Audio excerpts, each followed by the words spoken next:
जो भाव वर्णित किया जाता है कि हम शंकर को मंदिर में जाकर जल चढ़ाते हैं तो खड़े खड़े चढ़ाएं कि बैठ कर चढ़ाएं, बहुत ध्यान देना साहब।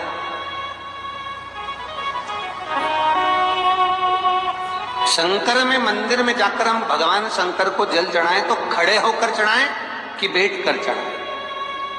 अब दो तरह का शिवलिंग है मंदिरों में, दो तरह का शिवलिंग का निर्माण होता है, ठीक है। एक विष्णु शिवलिंग, एक शक्ति पार्वती शिवलिंग। दो तरह का शिवलिंग मंदिरों में होता है, दो तरह का शिवलिंग मंदिरों में होता है, समझ लेना बहुत अच्छी तरह से। एक शिवलिंग वो होता है जो जमीन पर डायरेक्ट जलाधारी रहती है, शिवलिंग रहता है, ऐसी जलाधारी पूरी की पूरी, और शिवलिंग जमीन पर रखा रहता है, भूमि पर रखा रहता है, डायरेक्ट जमीन पर। आप जल ले जाकर चढ़ाए, निकल गया रास्ते से।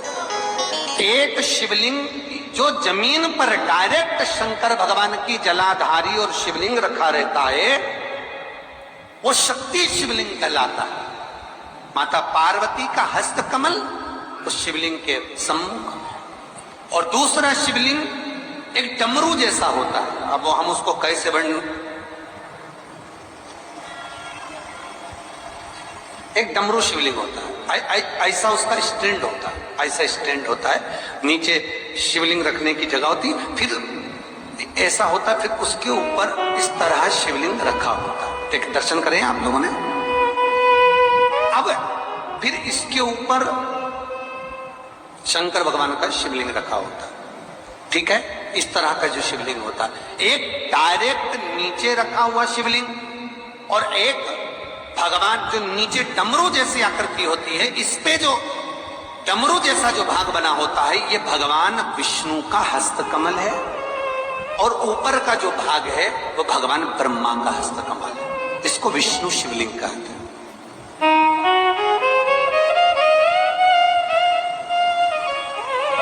इसको हरीश्वर महादेव भी कहा जाता है। कौन सा महादेव कहते हैं? हरि सर्वेश्वर महादेव, हरीश्वर महादेव भी कहते हैं, हरि सर्वेश्वर भी कहते हैं। तो डमरू जैसा जो शिवलिंग का निर्माण हुआ है मंदिर में, अगर शिवलिंग ऊंचा है, शिवलिंग थोड़ी सी हाइट पर है, ऊंचाई पर है, और डमरू जैसा भाग फिर उसके ऊपर जलाधारी के बाद शिवलिंग निर्माण किया गया है, तो वो विष्णु शिवलिंग कहलाएगा, वो हरीश्वर शिवलिंग कहलाएगा, वो हरि वंश शिवलिंग कहलाएगा, हरीश्वर कहलाएगा। और जो डायरेक्ट सीधे जो रखा हुआ है, 12 ज्योतिर्लिंग के अगर आप दर्शन करेंगे तो कहीं पर भी आपको विष्णु शिवलिंग नहीं मिलेगा, केवल एक नागेश्वर को छोड़कर। कहां पर छोड़कर? जम के बोलिए, केवल एक नागेश्वर। नागेश्वर को छोड़कर बाकी के जितने 12 ज्योतिर्लिंग में शिवलिंग के दर्शन करोगे सब शक्ति शिवलिंग मिलेंगे, सब जमीन पर। आप जितने भी देखेंगे, काशी का देखेंगे, महाकालेश्वर देखेंगे, तो डायरेक्ट जमीन पर जलाधारी बनी है महाकाल बाबा की, डायरेक्ट जमीन पर बनी है, कोई ऊंचाई नहीं है, डायरेक्ट जमीन पर फिर शिवलिंग है। ओमकारेश्वर देख लीजिए, ममलेश्वर देख लीजिए, आप चाहें तो विश्वनाथ देख लीजिए, डायरेक्ट जमीन पर। सोमनाथ देख लीजिए, डायरेक्ट जमीन पर। केदारेश्वर देख लीजिए, डायरेक्ट जमीन पर। भीमाशंकर, वैद्यनाथ, डायरेक्ट। आप वेदनाथ जी के लाइव प्रसारण कभी चालू कर देखना, डायरेक्ट जमीन पर, डायरेक्ट। तो जितने भी शिवलिंग हैं सारे के सारे शक्ति शिवलिंग हैं। जो डमरू के भाग पर रखा हुआ है वो हरीश्वर शिवलिंग, विष्णु के हस्तकमल पर जो रखा है। तो शास्त्र कहता है आप शक्ति शिवलिंग का जब जब अभिषेक करें, बहुत ध्यान रखना अपनी जिंदगी में इस प्रसंग को श्रावण के महीने में बहुत ध्यान रखना। आपके आसपास में भी मंदिर हो तो उस पर ध्यान रखना। जो शक्ति शिवलिंग हो उस पर जब भी जल चढ़ाना तो बैठकर चढ़ाना, बैठकर चढ़ाना। शक्ति शिवलिंग पर जब भी जल चढ़े, भले शिवलिंग कितना भी ऊंचा हो, कितना भी ऊंचा हो तो शंघी से चढ़ा दो, पर जल बैठ कर चढ़ाइए।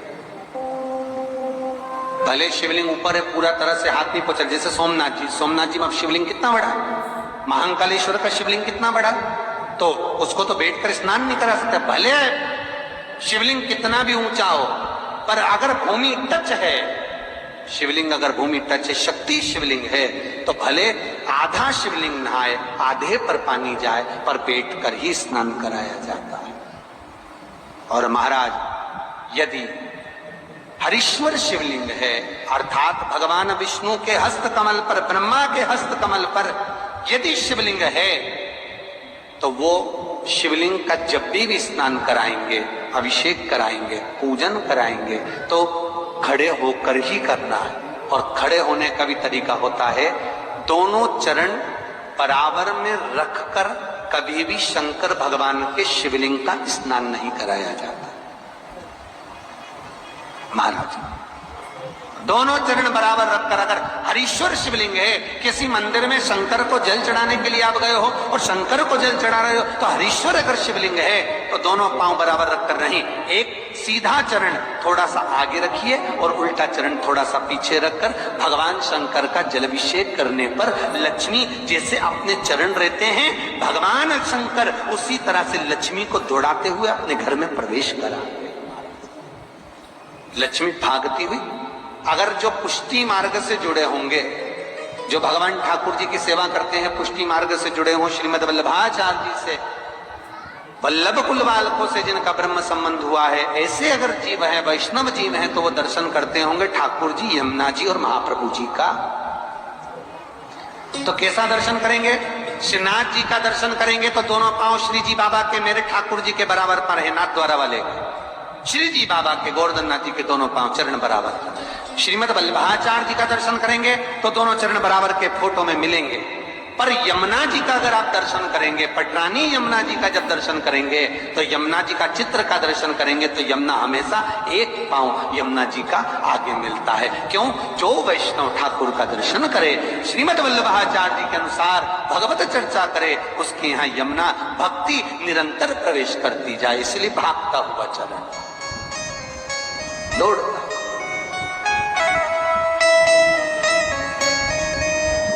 दौड़ता। तो शंकर भगवान का अगर हरीश्वर शिवलिंग है, कहीं शिवलिंग डमरू आकृति पर, अगर ऊंचाई पर है, हरीश्वर है, तो फिर जल खड़े होकर चढ़ाए, चरण आगे पीछे।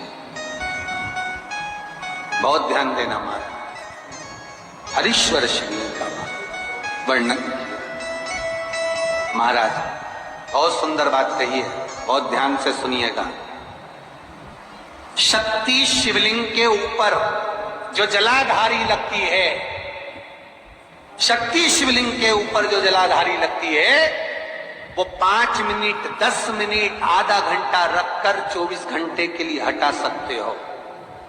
शक्ति शिवलिंग के ऊपर जो जलाधारी लगती है, वो 15-20 मिनट रखकर, आधा घंटा रखकर हटा सकते हो। पर हरीश्वर शिवलिंग के ऊपर भगवान विष्णु के हस्त कमल पर जो शिवलिंग का निर्माण आपको भी वर्णन किया, अगर वो शिवलिंग है तो उस पर जलाधारी अगर लगी है, तो कम से कम 5 घंटा, 8 घंटा तो जलाधारी को रखना पड़ेगा ही। बहुत ध्यान दीजिए महाराज। शंकर जी की प्राण प्रतिष्ठा करते समय, शंकर जी की स्थापना करते समय, शंकर जी को प्राण प्रतिष्ठित करते समय एक एक चीज का ध्यान करना पड़ता है कि हमें कैसा शिवलिंग रखना है, कौन सा शिवलिंग रखना है, कैसे स्थापना करना है, किस भाव का होना चाहिए। शंकर के मंदिर में शंकर जी विराजे हैं, तो गणेश जी, कार्तिकेय और पार्वती की मुद्रा कैसी होना चाहिए, गणेश जी कौन सी सूंड का होना चाहिए। जब शंकर के मंदिर में हम आराधना कर रहे हैं तो गणेश जी की सूंड किस ओर होना चाहिए, पार्वती की मुद्रा कौन सी होना चाहिए, षडानंद कार्तिकेय की दृष्टि कहां होना चाहिए, ये शंकर जी की प्राण प्रतिष्ठा में देखा जाता है। केवल मूर्ति वाले ने बाजार में मूर्ति बनाकर बेच दी और तुम गए हमें शंकर जी का परिवार दे दो, हमारे मंदिर है छोटा सा, मैं वहां प्रतिष्ठा करना है। तुम बाजार में गए और शंकर जी का परिवार लेकर आ गए, शंकर जी लिया, कार्तिक लिया, पार्वती जी लिया, गणेश जी लिया और स्थापना करवा दी पंडित जी से। और बाद में बोली हमको थोड़ी कष्ट हो रहा है, हमको थोड़ी तकलीफ हो रही है, कहीं ये हम जब से लाए इससे तो नहीं हो रही, कहीं इससे तो नहीं। नहीं, गलती तुम्हारी है। तुम तो बस गई और लेकर आ गई। यहां तक शिव महापुराण की कथा कहती है कि तुम्हारे घर की मूर्ति जितनी पुरानी होती है उतना सुख देती है। आपको पहले भी कथा में कहा, दिया और मूर्त पुरानी होगी चलेगी।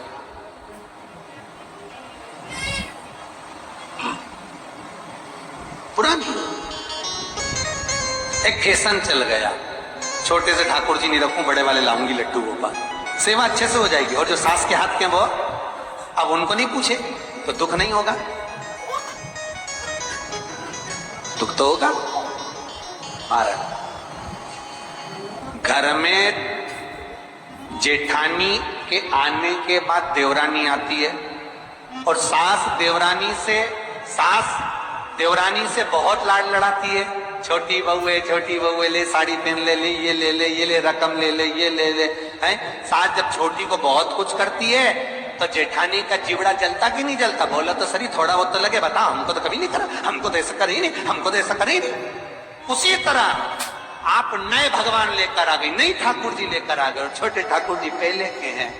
भगवान को लगता है बताओ नए से लाड लड़ा रही, उसको वस्त्र पहना रही, आभूषण पहना रही, मुझे आभूषण तक नहीं, वस्त्र नहीं, जैसे हैं वैसे लुढ़क जाते हैं, कौन पहनाए? कोई ने कहा इनको क्यों नहीं पहनाती, छोटे हैं पहनाते नहीं, बनता भाव से पहनाओगे सब पहने। शिव महापुराण की कथा कहती है जितनी मूर्ति छोटी होती है, अंगुष्ठ के आकृति से जितनी मूर्ति छोटी होती चली जाती है उतना सुख प्रदान करती है।